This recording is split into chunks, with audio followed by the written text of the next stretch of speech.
Les chefs d'État africains sont réunis à Addis Abeba pour le 26e sommet de l'Union africaine depuis ce 30 janvier 2016. Cette année, un accent particulier a été mis sur les droits des femmes. Les préoccupations sont multiples et la présidente de la commission, Nkosana Dlamini-Zuma, n'a pas manqué de les rappeler. During 2016, we celebrate the Year of Human Rights with particular focus on the rights of women and girls. En 2016, nous célébrons l'année des droits humains avec une attention particulière aux droits des femmes et des filles. Nous devons prendre en compte le changement.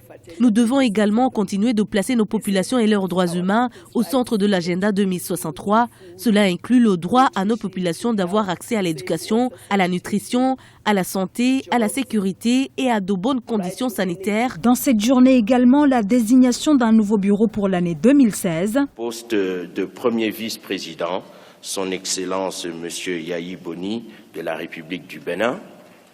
Au poste de deuxième vice-président, son Excellence M. Paul Kagame, président de la République du Rwanda. Au poste de troisième vice-président, l'honorable Hamida Omar de l'État de Libye. Au poste de rapporteur, le président de l'Union sortant, son Excellence Robert Gabriel Mugabe de la République du Zimbabwe. À leur tête, le président tchadien Idriss Déby désigné nouveau président en exercice de l'Union africaine.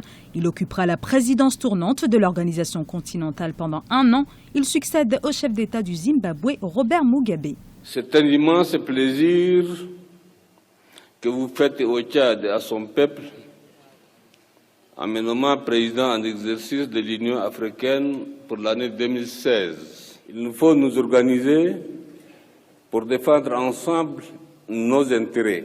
Ce sommet de l'Union africaine comporte plusieurs enjeux. Crise politique et conflits armés continuent de fragiliser plusieurs pays du continent africain. Le terrorisme est également très présent d'ouest en est. État islamique, Al-Qaïda au Maghreb islamique, les Chebabs en Somalie. La menace concerne tout le continent.